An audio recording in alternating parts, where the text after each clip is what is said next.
एक बार फिर आप सभी का हमारे चैनल में स्वागत है। देखिए, मौर्य वंश के अंतर्गत हम लेकर आए हैं अशोक को। तो अशोक महान या सम्राट अशोक के बारे में जानकारी।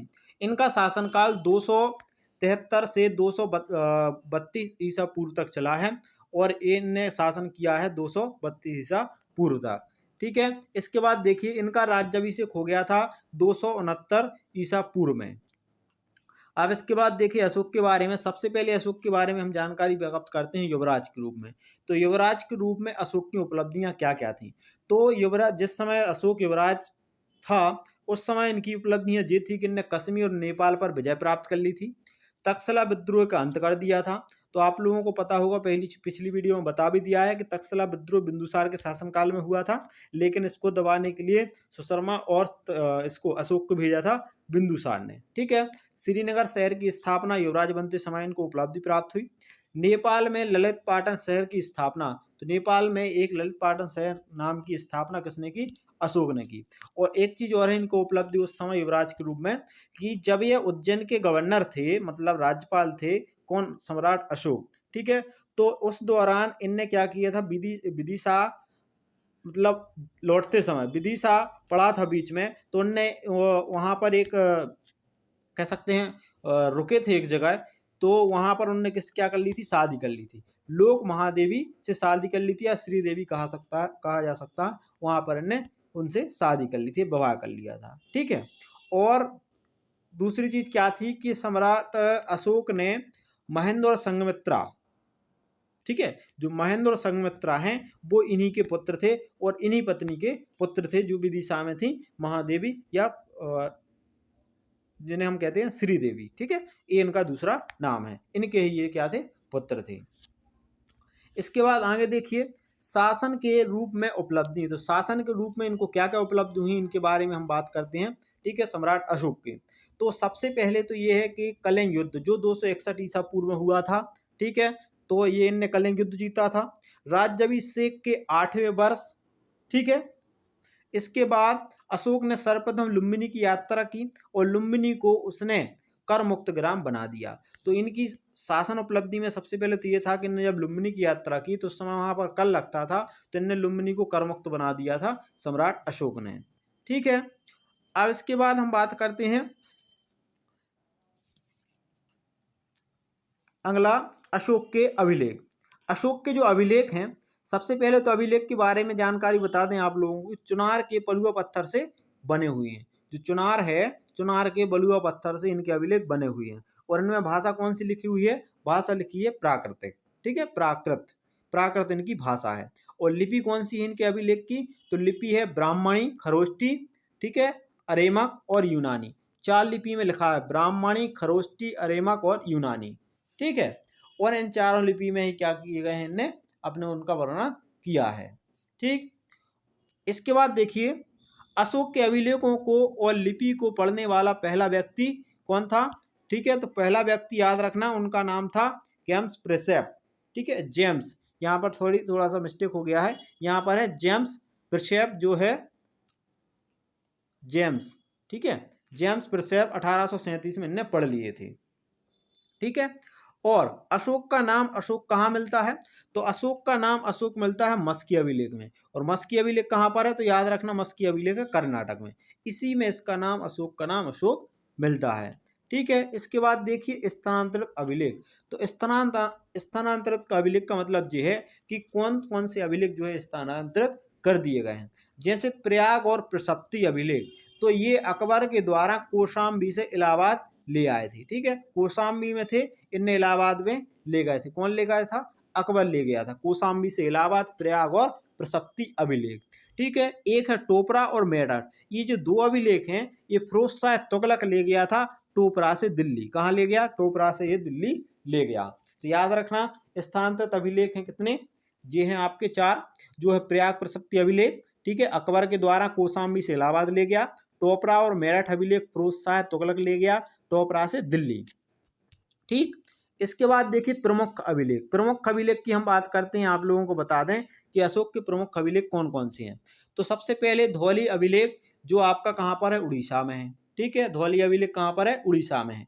इसमें अशोक ने प्रज्ञा मेरी संतान है, इनने सबसे पहले क्या किया है, इनने ऐसा बताया है कि प्रज्ञा मेरी संतान है। ऐसा कौन से अभिलेख से प्राप्त हुआ है? धौली अभिलेख से हमें प्राप्त हुआ है। मानसेहरा अभिलेख ये कहाँ पर है? याद रखना, शहबाजगढ़ी पाकिस्तान में है। यह खरोष्टी लिपि में लिखा हुआ है।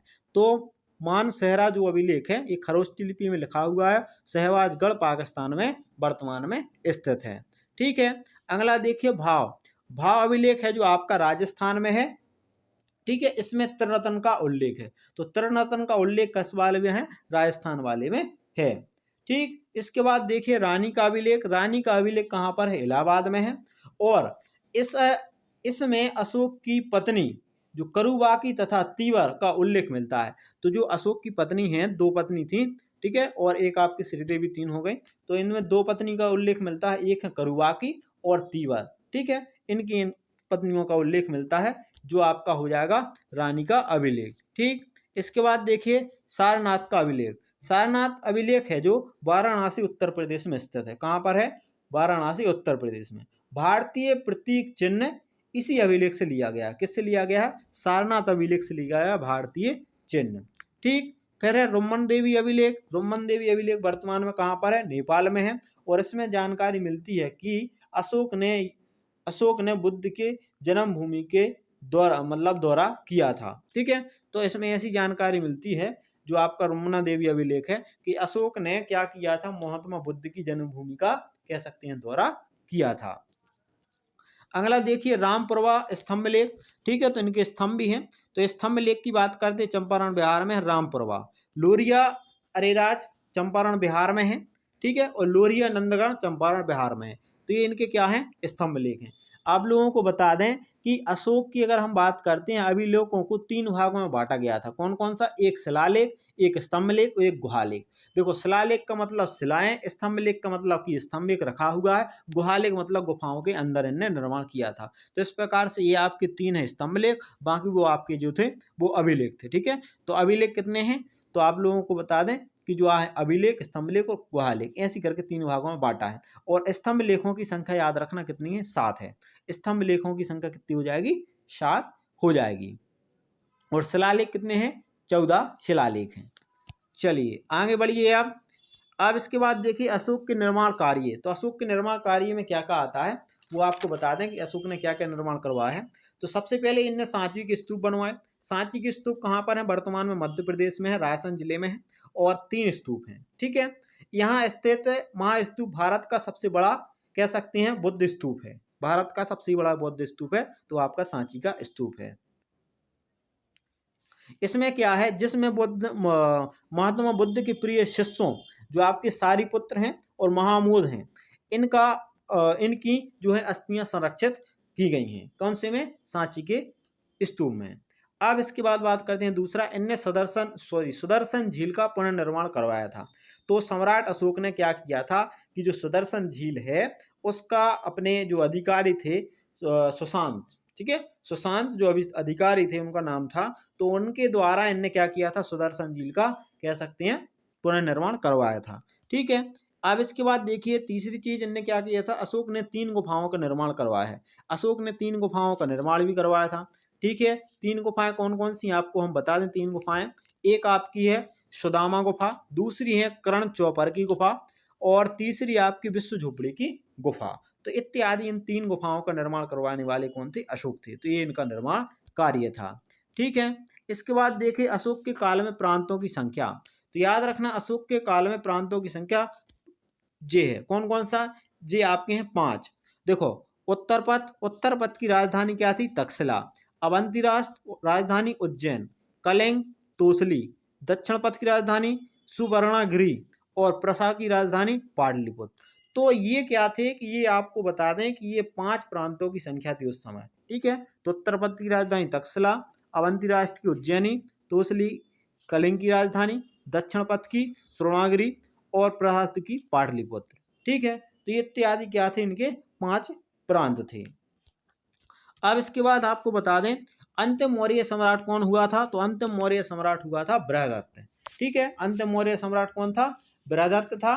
और कह सकते हैं बृहदत्त जो था लास्ट का ही शासक था, और इसकी हत्या, देखो एक क्वेश्चन आता है कि बृहदत्त की हत्या किसने कर दी थी, तो इसकी हत्या इसके सेनापति पुष्यमित्र शुंग ने 185 ईसा पूर्व के मध्य कर दी और यहाँ से शुंग वंश की स्थापना कर दी।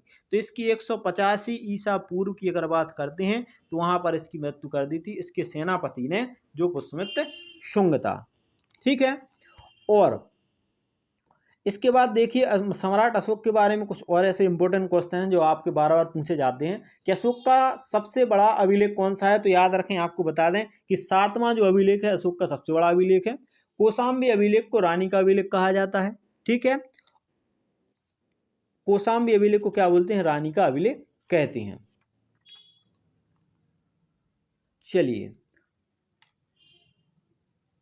बाकी आपके जो क्वेश्चन है यहाँ पर आपका खत्म होता है, और इतनी ही जानकारी जो है आपको अच्छी लगी हो ये जानकारी तो लाइक शेयर और सब्सक्राइब करना बिल्कुल ना भूलें, और कमेंट करके ज़रूर बताइए कि आपको ये वीडियो कैसी लगी, जिससे हम क्या कर सकें इसमें और ज़्यादा सुधार कर सकें और आपको और चीज़ें बता सकें। तो कमेंट करके आप लोग ज़रूर बताइए कि आपको ये वीडियो कैसी लगी।